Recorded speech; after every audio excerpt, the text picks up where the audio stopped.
தெய்வம் நீ என்று உணர் யூடியூப் சேனல் உங்களை அன்புடன் வரவேற்கிறது.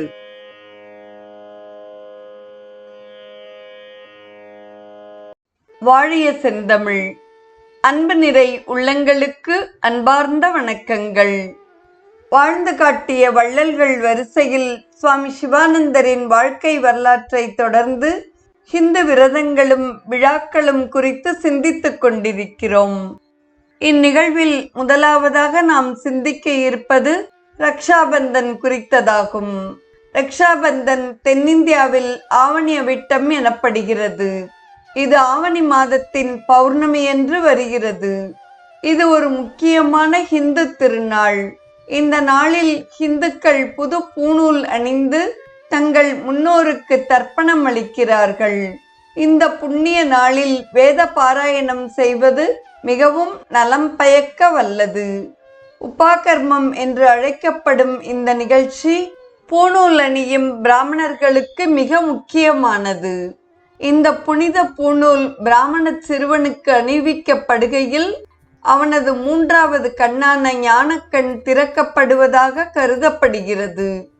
இந்த உபாகர்ம திருநாள் பூணூல் அணிபவருக்கு அதன் மேலான ஆன்மீக தத்துவத்தை உணர்த்துகிறது.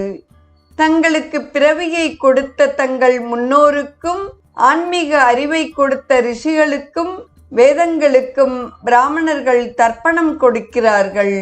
உண்மையான ஹிந்து தனக்கு நலம் செய்தவர்களை ஒருபோதும் மறக்க மாட்டான்.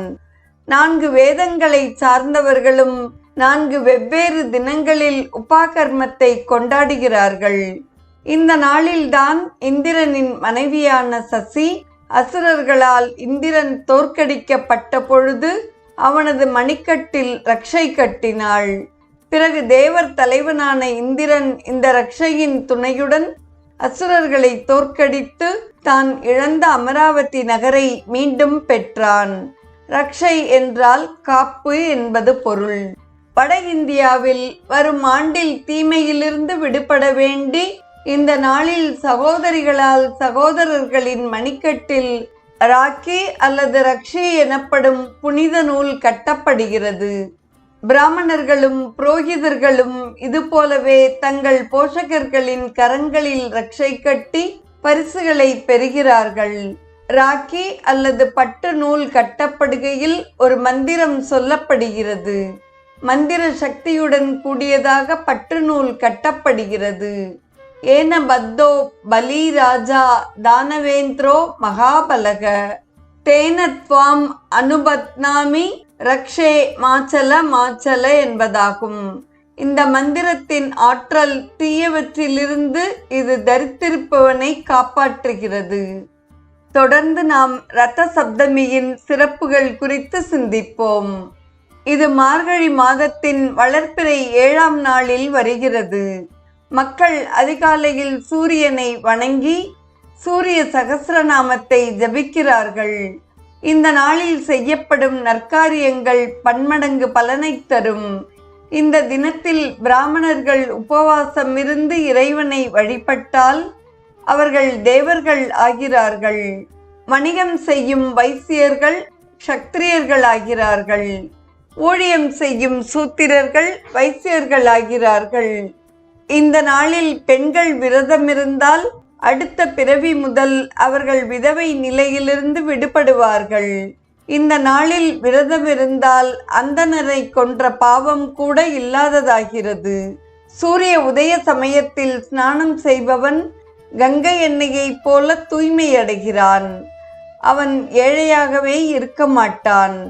இந்த நாளில் உபவாசம் இருங்கள், மௌனத்தை கடைபிடியுங்கள், தனியிடத்தில் இருங்கள், ஜபம் செய்யுங்கள், ஸ்ரத்தை பக்தியுடன் ஆழ்ந்த தியானம் செய்யுங்கள். இந்த நாளிலேயே நீங்கள் இறை அனுபவம் பெறுவீர்கள் என்று ஆணித்தரமாக சிவானந்தர் கூறுகிறார். தொடர்ந்து நாம் தெலுங்கு புத்தாண்டு தினம் குறித்து சிந்திப்போம். சாந்திரமானத்தின்படி இது சைத்திர மாதத்தின் முதல் நாளில் வருகிறது. இது ஒரு மகிழ்ச்சிகரமான நன்னாள். ஆந்திர பிரதேச மக்களுக்கும் உலகெங்கிலும் உள்ள தெலுங்கர்களுக்கும் இது புத்தாண்டு தினம். விந்தியமலைக்கு வடக்கே இருப்பவர்கள் பார்கஸ் பத்தியமானத்தை கடைபிடிக்கிறார்கள். விந்தியமலைக்கு தெற்கே உள்ளவர்கள் சௌரமானம் அல்லது சந்திரமானத்தை அனுஷ்டிக்கிறார்கள்.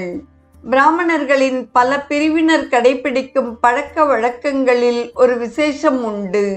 அவற்றில் பழக்கம் இல்லாதவர்கள் அதன் பொருளை தெரியாது சிரமப்படுவர். அவர்கள் அனைவரும் பிராமணர்கள் ஆனாலும் கோத்திரத்தை பொறுத்தமட்டில் அவர்களுக்கிடையில் சிறிது வேறுபாடு உண்டு. அவர்கள் பின்பற்றும் கேலண்டர்களில் மாதமும் தேதியும் வேறுபடும். சிலர் சூரிய கத்தியையும் வேறு சிலர் சந்திரனின் கத்தியையும் அடிப்படையாக கொண்டு கணக்கீடுகள் செய்வதால் அனைவரும் பிராமணர்கள் என்றாலும் புத்தாண்டு கணக்கு வெவ்வேறு பிரிவினர் இடையே வேறுபடுகிறது. இவ்வாறு தெலுங்கு வருட பிறப்பும் தமிழ் வருட பிறப்பும் வட இந்திய வருஷ பிறப்பினின்றும் வேறுபட்டு நிற்கின்றன என்று சிவானந்தர் அழகுற நிறைவு செய்கிறார். இந்நிகழ்வை கேட்டு மகிழ்ந்த அத்துணை நல்ல உள்ளங்களுக்கும் நெஞ்சார்ந்த நன்றி. மீண்டும் நாளைய நிகழ்வில் இணைவோம். வாழிய செந்தமிழ், வாழ்க நற்றமிழர், வாழிய பாரத மணித்திருநாடு. தெய்வம் நீ என்று உணர் யூடியூப் சேனலை கேட்டு மகிழ்ந்த நீங்கள் உங்கள் நட்பு வட்டத்திற்கும் பகிர்ந்து தொடர்ந்து உங்களது நல்ல ஆதரவினை சப்ஸ்கிரைப் செய்து வழங்குமாறு அன்புடன் வேண்டுவது உங்கள் அன்பின் விசாலம்.